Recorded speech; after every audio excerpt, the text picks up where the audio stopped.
Saviez-vous que la Grande Tache Rouge est une tempête colossale qui existe depuis plus de 350 ans? Ce n'est pas un simple tourbillon nuageux en surface. En réalité, elle s'étend sur plus de 300 km de profondeur dans l'atmosphère de Jupiter. En 2011, la mission Juno de la NASA a ouvert la porte à des découvertes sans précédent sur la géante gazeuse Jupiter. Son champ magnétique, près de 20 000 fois plus puissant que celui de la Terre, a révélé une structure interne étrange, laissant entrevoir l'existence possible d'un noyau mou enfoui au cœur de la planète. Au pôle de Jupiter apparaissent d'immenses supertempêtes polygonales, qui restent étonnamment stables au fil du temps. Et le plus stupéfiant, Juno a capturé une découverte renversante. Des courants atmosphériques profonds, s'étendant sur des milliers de kilomètres, coulant comme des océans infinis d'hydrogène, seraient vraisemblablement à l'origine du champ magnétique de la planète. Plongeons maintenant au cœur des mystères et des phénomènes extrêmes que Juno a aidé à révéler pour la première fois. La couche externe de Jupiter est composée de bandes entrelacées de nuages clairs et sombres. Ce que nous appelons nuage sur Terre n'est qu'une pâle ombre comparée aux couches atmosphériques de ce géant gazeux. Son atmosphère est composée d'environ 90% d'hydrogène et de 10% d'hélium. Une composition semblable à celle d'une étoile, à qui il manque simplement assez de masse pour s'enflammer. Mais que cette simplicité ne vous trompe pas. Quelques dizaines de kilomètres plus bas, tout change radicalement. Les trois principales couches nuageuses de Jupiter, l'ammoniac, le sulfure d'hydrogène d'ammonium et l'eau, se superposent comme les actes d'une pièce de théâtre, chacune jouant son propre rôle dans la danse des tempêtes. La couche d'ammoniac d'un blanc éclatant crée les zones claires et crémeuses. Plus bas s'étend la couche brun jaunâtre de sulfure d'hydrogène d'ammonium. Sur Terre, les nuages sont concentrés dans la troposphère, à quelques kilomètres seulement au-dessus de la surface, et c'est là que se produit tout le temps qu'il fait. Jupiter est radicalement différente. Ici, il n'existe aucune frontière nette entre l'atmosphère et l'intérieur de la planète. Pas de base nuageuse, seulement un océan infini de gaz qui s'enfonce sur des milliers de kilomètres. Juno a révélé un secret que personne n'anticipait. Les tempêtes sur Jupiter atteignent des profondeurs de 300 à 500 km, soit 20 à 30 fois la profondeur de toute la troposphère terrestre. L'atmosphère de la planète ne tourbillonne pas simplement en surface, elle plonge vers les abysses, puisant non pas la lumière solaire, mais l'énergie et le chaos. La vitesse des vents peut y dépasser 620 km/h, presque 2 fois plus rapide que les tempêtes les plus violentes jamais enregistrées sur Terre. En raison des dimensions gigantesques de Jupiter et de sa rotation rapide, les flux d'air s'étirent et se stabilisent en courants jets s'étendant sur des dizaines de milliers de kilomètres. Sur Terre, ces courants sont étroits et instables. Sur Jupiter, ils se transforment en rubans géants enveloppant la planète entière, divisant l'atmosphère en bandes spiralées aux couleurs contrastées. Des tempêtes plus larges que la Terre elle-même existent ici, comme la Grande Tache Rouge avec son diamètre de plus de 16 000 km. Les données de Juno ont contraint les scientifiques à revoir leur conception de la profondeur de ces tempêtes. Entre 300 et 500 km, c'est suffisant pour atteindre des couches gorgées de chaleur et d'énergie cinétique. L'énergie de Jupiter ne vient pas de sa surface, elle irradie depuis ses entrailles. La planète émet plus de chaleur qu'elle n'en reçoit du Soleil, conséquence d'une compression gravitationnelle qui dure depuis des milliards d'années. À de telles profondeurs, la pression devient proprement inimaginable. L'hydrogène, l'élément le plus léger de l'univers, passe dans des états extraordinaires. Et plus profondément encore, se transforme en hydrogène métallique. L'atmosphère de Jupiter n'est pas simplement un endroit où naît la météo. C'est un environnement où se déroulent des processus physiques extrêmes, créant de la matière dans des états presque impossibles à imaginer. Chaque tempête ici n'est pas qu'un simple vent, mais une pièce d'un gigantesque mécanisme énergétique, s'étendant des couches supérieures des nuages jusqu'à l'hydrogène métallique en profondeur. Juno a révélé un autre secret, un secret qu'aucune sonde spatiale n'avait jamais observé avec une telle clarté. Les pôles de Jupiter. Si les tempêtes près de l'équateur témoignent de la force brute de la nature, les tourbillons polaires révèlent un phénomène encore plus troublant. Le chaos peut s'organiser en ordre parfait. Lors de son premier survol des pôles, Juno a découvert quelque chose que personne n'avait osé imaginer auparavant. Des structures atmosphériques qui ne suivent aucune loi terrestre connue. D'immenses tempêtes se tenaient immobiles dans des formations stables, persistant pendant des années entières. Au pôle Nord, la sonde a capturé une sorte de fleur composée de 8 tempêtes, chacune large de 4000 à 7000 km, tournant autour d'un cyclone central. Sur Terre, lorsque 2 tempêtes se rencontrent, elles fusionnent ou se détruisent mutuellement.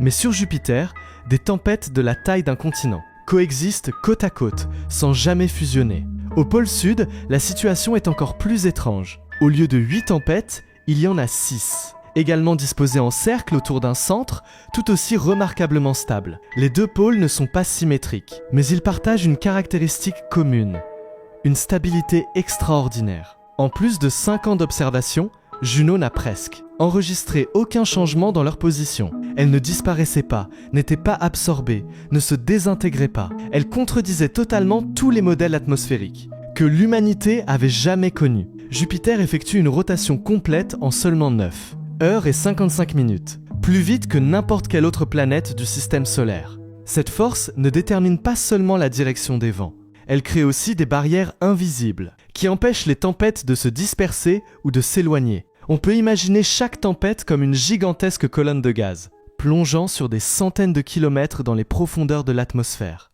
maintenue verticalement par la force de Coriolis, comme des colonnes de pierre dans un temple antique, disposées non par des mains humaines, mais par les lois implacables de la physique cosmique. Juno a révélé que les tourbillons polaires s'étendent bien plus profondément que les couches nuageuses, et c'est précisément cette profondeur qui est la clé de leur stabilité. Chaque tempête est un système tridimensionnel, une colonne massive de gaz dont les racines plongent dans des couches atmosphériques où température et pression varient constamment.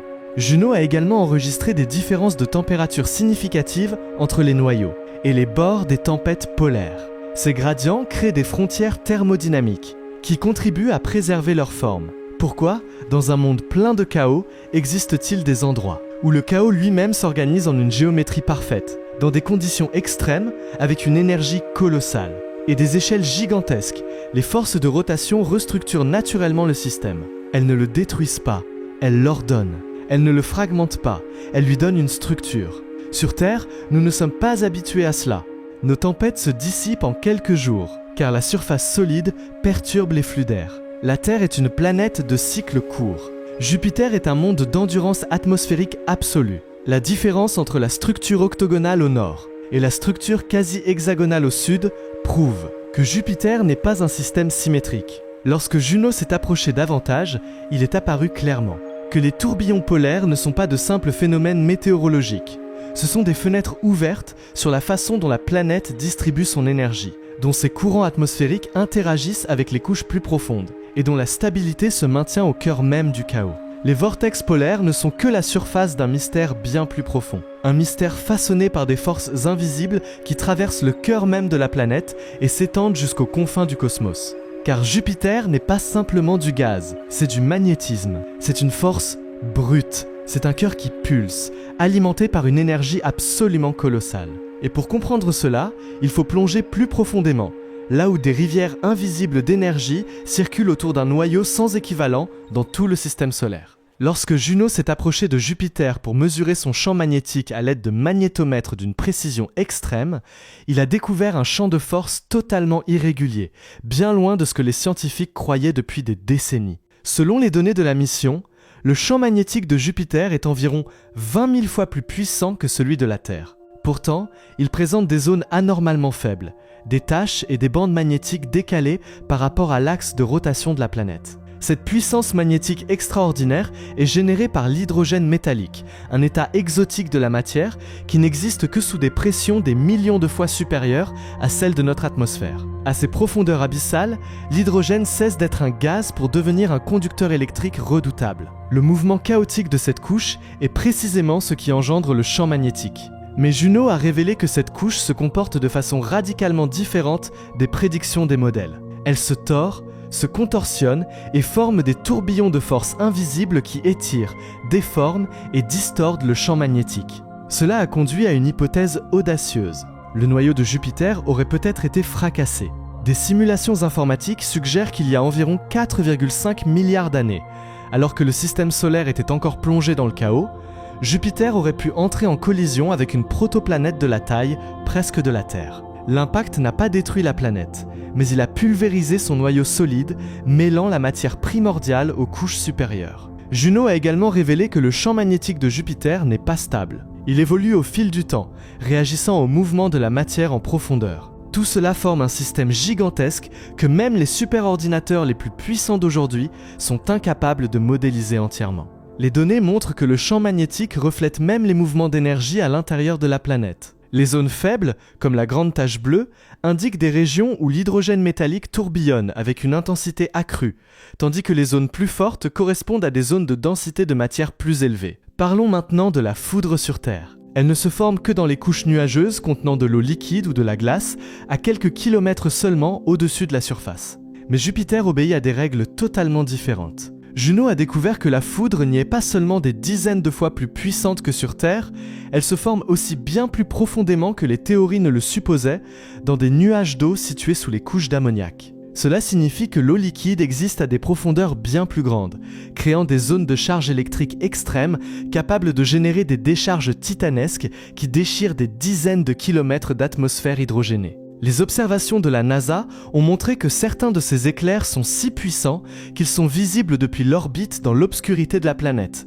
comme des cicatrices lumineuses qui lacèrent la nuit cosmique. Mais la foudre n'est que le début de l'histoire. Encore plus stupéfiant est le phénomène des mushballs, ces étranges formations semblables à des grêlons composés d'un mélange d'eau et d'ammoniac. Lorsque Juno a observé une région proche de l'équateur, où l'ammoniac disparaissait mystérieusement des couches supérieures de l'atmosphère, la NASA s'est posé une question cruciale. Où va donc cet ammoniac ? La réponse est venue d'un nouveau modèle aérodynamique. Au cœur de tempêtes profondes, l'eau et l'ammoniac se mélangent et se cristallisent, formant des masses denses et lourdes. Ces formations plongent sur des centaines de kilomètres avant de fondre, entraînant l'ammoniac vers les profondeurs. En conséquence, les couches nuageuses supérieures se retrouvent appauvries en ammoniac, un phénomène qui a déconcerté les scientifiques pendant des décennies. Des sphères de pierre comme celle-ci n'ont jamais été observées sur aucune autre planète. Elles représentent un type de météo absolument inédit, un processus physique qui n'existe pas sur Terre, où la matière devient un pont entre les couches atmosphériques.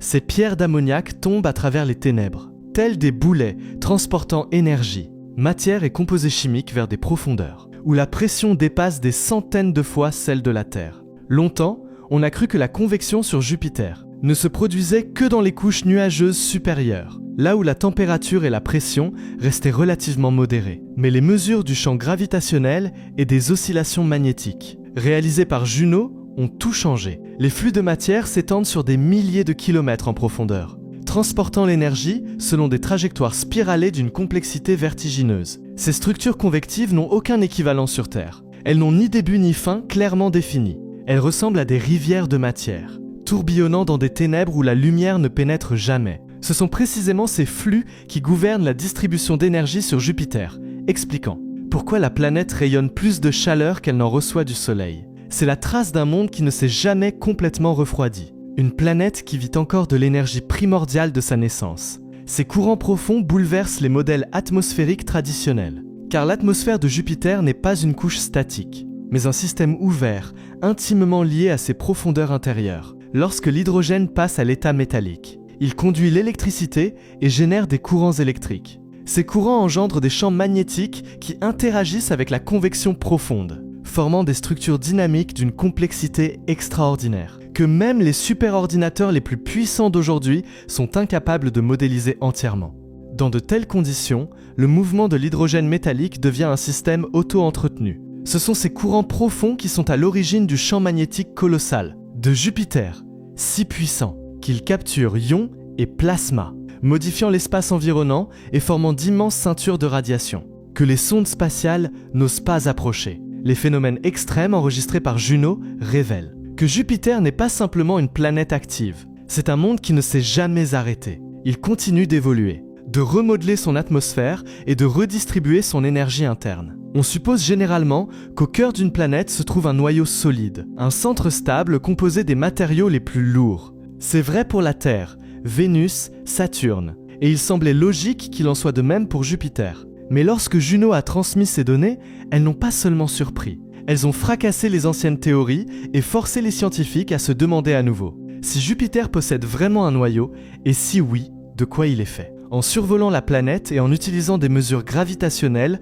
pour sonder son intérieur, la sonde a découvert que la masse est distribuée d'une façon radicalement différente de ce que prévoyaient les modèles classiques. Si un noyau solide existait, le champ gravitationnel aurait révélé une zone dense et clairement concentrée au centre. Au lieu de cela, on a détecté une structure diffuse, faible et extraordinairement étendu. La conclusion a été stupéfiante. Le noyau de Jupiter n'est pas solide, ou du moins pas autant qu'il l'était au moment de la formation de la planète. Les mesures du moment d'inertie, les anomalies gravitationnelles et les oscillations provoquées par la convection profonde indiquent que les matériaux lourds, roches et métal, se sont mélangés à l'hydrogène métallique liquide. Et le plus troublant, c'est que cette zone n'est pas un petit noyau planétaire. Elle occupe entre 30 et 50% du rayon de Jupiter, s'étendant sur 20 à 35 000 km, soit plus, que le diamètre de 2 Terres réunies. Mais alors, qu'est-ce qui aurait pu provoquer la désintégration d'un noyau solide, le dissolvant dans le gaz ? Pour trouver la réponse, les scientifiques ont dû remonter aux origines mêmes du système solaire, à une époque où les planètes s'entrechoquaient, fusionnaient et se disputaient la matière dans des conditions bien plus violentes qu'aujourd'hui. Des simulations physiques ont révélé le scénario le plus probable. Il y a plus de 4 milliards d'années, une protoplanète de la taille de la Terre aurait percuté de plein fouet le jeune Jupiter. Le choc n'a pas détruit la planète, mais il a fracassé son noyau solide en d'innombrables fragments. Ces débris ne se sont pas déposés au fond. De puissants courants de convection les ont saisis et propulsés vers le haut. L'hydrogène métallique, capable de dissoudre les éléments lourds sous des pressions extrêmes, a commencé à absorber ces fragments, les étirant et les mélangeant dans une zone colossale. Au fil des milliards d'années, le noyau primitif s'est progressivement dissous, laissant derrière lui un cœur diffus, un immense mélange sans forme définie ni frontières claires. Mais ce qui a stupéfié les chercheurs encore davantage, c'est que ce processus de dissolution se poursuit encore aujourd'hui. Tous les matériaux lourds n'ont pas été entièrement absorbés. Des fragments de l'ancien noyau pourraient encore exister en suspension, étirés, brisés et tourbillonnant dans les courants. Cela fait de Jupiter une planète inachevée, un monde qui continue de se façonner de l'intérieur, remodelant sans cesse la structure de son propre cœur. Jupiter ne prouve peut-être la stabilité qu'en surface. Dans ses profondeurs, tout se déplace, se heurte et se transforme en permanence. Comme un monde intérieur qui paraît calme, mais dissimule un univers entier de tempêtes. Jupiter est unique également parce qu'il possède non seulement un noyau fracturé, mais aussi un mécanisme physique capable de maintenir cette instabilité pendant des milliards d'années. C'est la pression colossale qui transforme l'hydrogène en métal. L'hydrogène métallique est la clé, il conduit l'électricité, interagit avec les éléments lourds et crée un environnement où les frontières entre les états de la matière disparaissent presque totalement. À des profondeurs de dizaines de milliers de kilomètres, là où la pression atteint des dizaines de millions de fois celle de la surface terrestre, presque tout devient fluide. Et que se passe-t-il lorsque de la matière solide pénètre dans un tel environnement, apparemment illogique ? Lorsque Juno s'est approchée au plus près, elle a capturé des phénomènes extrêmes. Des éclairs surgissant dans des couches nuageuses bien plus profondes que prévu. Des mushballs, des cristaux d'eau et d'ammoniac, tombant en chute libre à travers l'atmosphère. D'immenses colonnes de convection transportant l'énergie selon des trajectoires jamais observées ailleurs dans le système solaire. Chacun de ces phénomènes est la trace d'une lutte permanente entre énergie, pression et matière au sein de Jupiter. La mission Juno de la NASA a accompli bien plus que simplement étudier Jupiter. Elle a fondamentalement redéfini la nature des géantes gazeuses et notre compréhension de la formation des planètes. Les données recueillies ont démontré que Jupiter n'est pas le simple modèle théorique que nous imaginions, mais un système énergétique vivant. Ces tempêtes ne sont pas de simples tourbillons nuageux en surface. Ce sont des structures atmosphériques profondes s'étendant sur des centaines de kilomètres. Les pôles sont loin d'être paisibles, ils abritent des super tempêtes polygonales, incroyablement stables et figées dans l'espace grâce à une dynamique jamais observée auparavant. Avec ses profonds courants de convection, son hydrogène métallique et ses mécanismes d'éclair uniques, Jupiter demeure une machine physique d'une puissance extrême. Mais grâce à Juno, le voile du mystère s'est levé, nous permettant de plonger au-delà des nuages et d'entrevoir sa dynamique intérieure. Jupiter n'est plus simplement une planète. C'est un laboratoire cosmique gigantesque, un lieu où peuvent se révéler les secrets de la formation du système solaire, et peut-être ceux de nombreux Jupiters chauds bien au-delà de ses frontières. Les mystères que les futures missions devront encore percer.